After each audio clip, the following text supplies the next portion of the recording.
طالبان کے بارے میں آپ کا کیا نظریہ ہے؟ اللہ لعنت کرے ان کا، وہ یزید کا لشکر ہے۔ یزید کا آپ انہیں کافر سمجھتے ہیں؟ جیسے یزید مسلمان تھا یہ بھی اسی طرح مسلمان ہے۔ اچھا چلو ٹھیک ہے۔ یہ ایک حدیث ہے ما انا علیہ و اصحابی، یہ حدیث کتنا صحیح ہے یا ضعیف ہے یا موضوع ہے؟ اصحاب سے مراد اہل بیت علیہ السلام، ساتھ والے، اصحاب یعنی ساتھ والے سے مراد اہل بیت علیہ السلام۔ یہ شیعہ کتب میں حدیث موجود صحیح ہے۔ خود رسول صلی اللہ علیہ وسلم نے فرمایا کہ اس سے مراد میرے اہل بیت ہیں، ٹھیک ہے نا جی بالکل۔ اور یہ بھی حدیث رسول صلی اللہ علیہ وسلم کا قول ہے کہ اس حدیث سے مراد، اصحاب سے مراد میرے اہل بیت ہیں۔ میں آپ کو دکھا دوں وہ حدیث، ایک منٹ۔ ہاں دکھا دے۔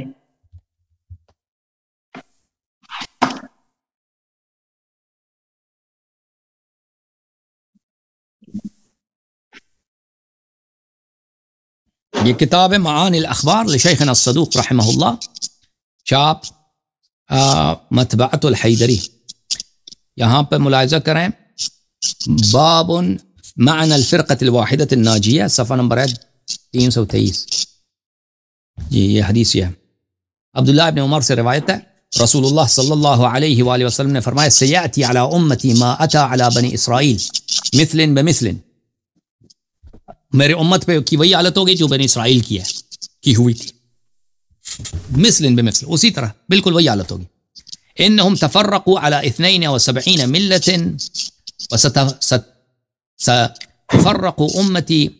ستفرق امتی علی 73 ملہ۔ یہود جو ہے 72 گروپس میں، فرقوں میں بٹ گئے تھے، میری امت جو ہے 73 فرقوں میں بٹے گی۔ تزید علیہم واحدہ، میری امت ان سے ایک فرقہ زیادہ بن جائے گا۔ کلھا فی النار غیر واحدہ، یہ سب فرقے 73 میں سے 72 سب جہنمی ہیں سوائے ایک فرقے کے۔ قیل یا رسول اللہ وما تلک الواحدہ، پوچھا لوگوں نے کہ وہ واحدہ کون سا ہے؟ فرمایا ما نحن علیہ اليوم انا واصحابی، جس پہ میں ہوں اور میرے اصحاب، میرے ساتھ والے، میرے ساتھی ہیں۔ تو اس اصحاب سے کیا مراد ہے؟ بلے یہ نبی صلی اللہ علیہ وسلم نے خود اس کی توضیح دی ہے۔ یہ حدیث موجود ہے حضرت امام جعفر صادق علیہ الصلاۃ والسلام سے، فرمایا، اور نبی صلی اللہ علیہ وسلم نے فرمایا ما وجدتم فی کتاب اللہ عز وجل فالعمل لکم به لا عذر لکم فی ترکہ، جو چیز قرآن میں موجود ہے اس پہ آپ نے عمل کرنا ہے اور آپ کو کوئی عذر نہیں ہے کہ اس کو آپ ترک کر سکتے ہیں۔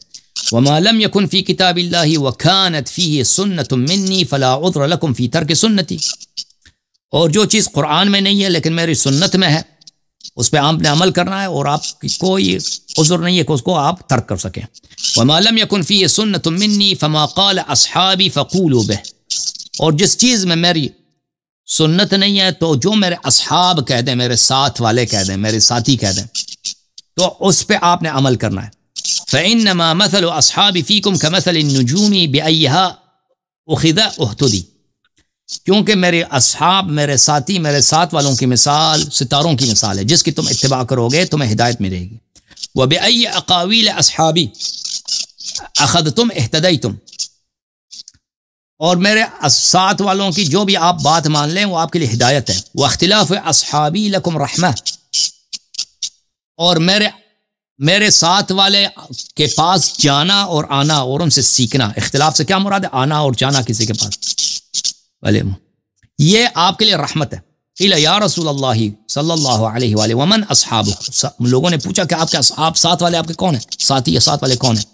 قال اہل بیتی، فرمایا کہ میرے اہل بیت، میرے ساتھ والے میرے اہل بیت۔ جی یہ اوکے جی سر، مزید بولیں، کتنے مزید سوال ہیں بھائی؟ سبحان اللہ، مجھے یہ پتہ نہیں تھا۔ ٹھیک ہے جی، اگلا سوال، کفار کے ملک میں بسنے کا کیا حکم ہے؟ آپ تو امریکہ میں رہتے ہیں، تو ایک مسلمان ہوں کہ کفار کے ملک میں رہنا کیا جائز ہے؟ جی سر، میں آپ کو دکھا دیتا ہوں۔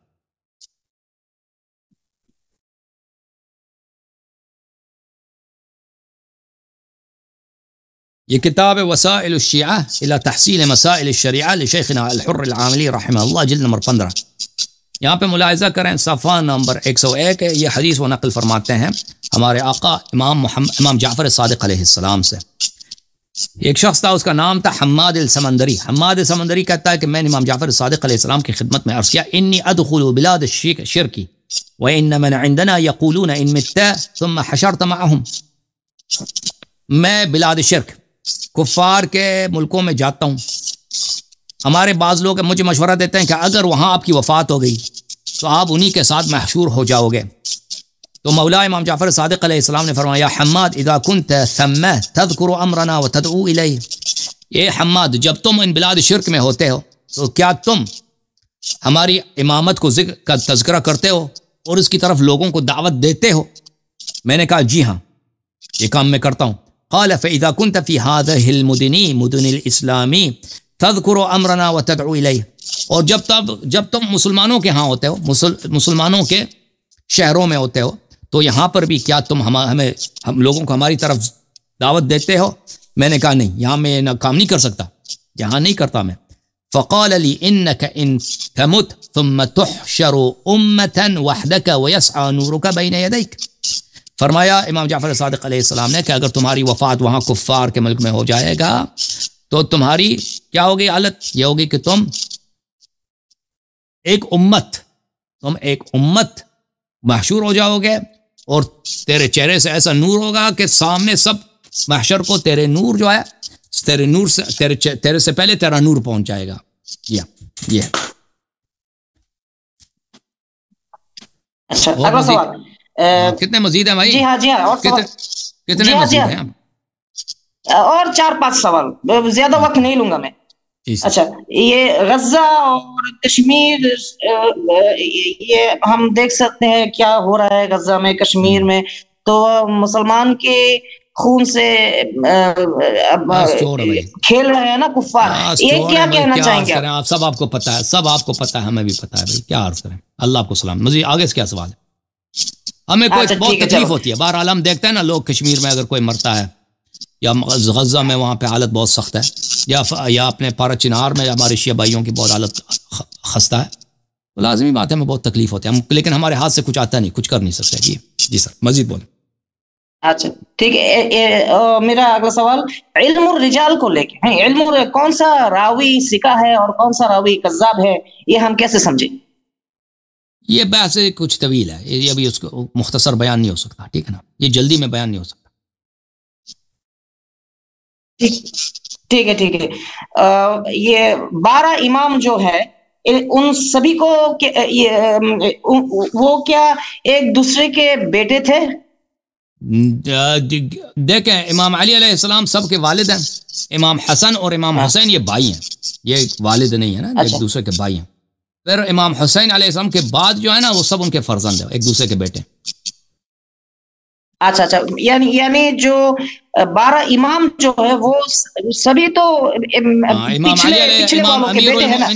امام علی علیہ السلام والد ہیں، ان کے بعد ان کے بیٹے امام حسن علیہ السلام ہیں، ان کے بعد ان کے بیٹے امام حسین علیہ السلام ہیں، پھر ان کے بعد امام حسین علیہ السلام کے صاحبزادے ہیں، امام علی ابن الحسین زین العابدین سید الساجدین، ان کے بعد ان کے صاحبزادے، اور اس طرح ایک باپ کے بعد دوسرا فرزند، جی اس طرح۔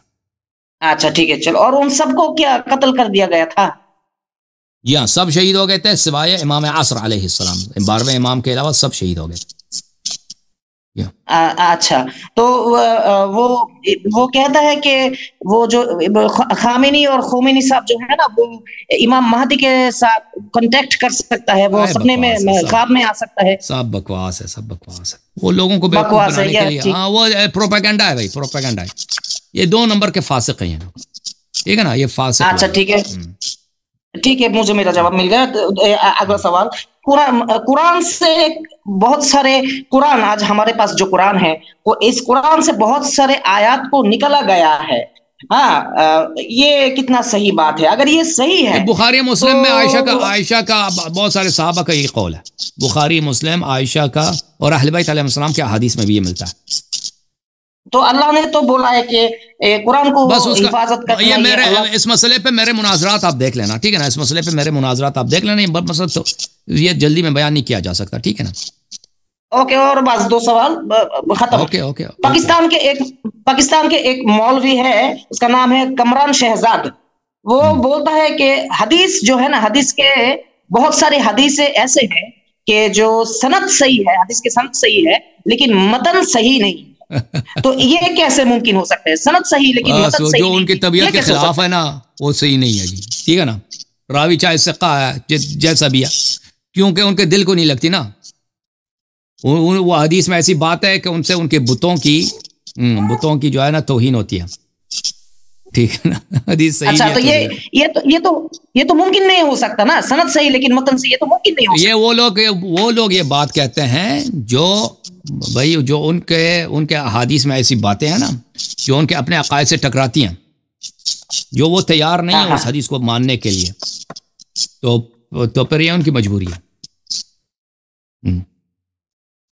اچھا، ایک سوال اور، 2 سوال. جی سر بولیں. امام مہدی کے بارے میں کچھ بولے. امام مہدی کا ظہور کب ہوگا، کیسے ہوگا اور کہاں ہوگا؟ اور جو خراسان کے جو کالے جھنڈے والے جو حدیث ہے، کیا یہ حدیث صحیح ہے کہ نہیں؟ خراسان کے جو کالے والے لوگ ہیں نا وہ بنی عباس تھے. یہ بنی عباس بہت پہلے آئے تھے. یہ کالے جھنڈے ختم ہو گئے. وہ اس کا امام مہدی علیہ السلام سے کوئی تعلق ہی نہیں ہے کالے جھنڈوں کا. انہوں نے وہ بنی عباس نے وہ حدیث بنا دی تھی جھوٹی. وہ شیعہ حدیث نہیں ہے، وہ جماعت عمریہ کیا حدیث ہے. کیونکہ بنی عباس اس زمانے میں انہوں نے خراسان سے فوج لے کے آئے تھے اور وہ لوگوں کو باور کرانے کے لیے کہ ہم امام مہدی ہیں اور آپ ہماری نصرت آپ پہ واجب ہے، تو انہوں نے یہ حدیث گڑی تھی اس زمانے میں. تو یہ شیعہ حدیث میں اس کا کوئی نہیں ہے کہ کالے جھنڈے. اوکے، نہیں، ان کا ظہور کب ہوگا؟ یہ اللہ کو معلوم، کیسے ہوگا؟ اللہ اعلم بذلک، یہ کسی کو نہیں معلوم.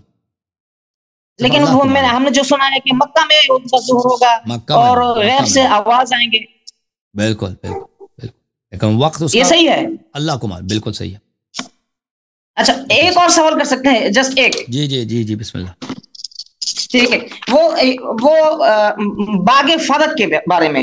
ٹھیک ہے، تو ہم تو جانتے ہیں کہ رسول صلی اللہ علیہ وسلم کے 4 بیٹیاں تھیں، تو صرف فاطمہ کیوں یہ باغ فدق لے گیا تھا؟ نبی صلی اللہ علیہ وسلم نے فدق کو فاطمہ الزہرا سلام اللہ علیہ کو دیا تھا، پہلی بات. اور دوسری بات کہ وہ بیٹیاں مر گئی تھی نا، نبی صلی اللہ علیہ وسلم کے حیات میں ان کی وفات ہوئی تھی، تو ان کو وہ تو زندہ ہی نہیں تھی. ان کو نہ میراث مل سکتا ہے، پہلی بات ہے اگر فدق میراث ہو. اور پھر یہ ہے کہ فدق میراث ہی نہیں تھا. فدق جو تھا نبی صلی اللہ علیہ وسلم نے عطا کیا تھا اپنی بیٹی کو، تحفے میں دیا تھا. اوکے، اچھا ٹھیک ہے. اللہ یار صاحب، بہت شکریہ آپ کا، بہت دعا ہے آپ کے لیے. قاضی صاحب، اللہ آپ کو جزائے خیر.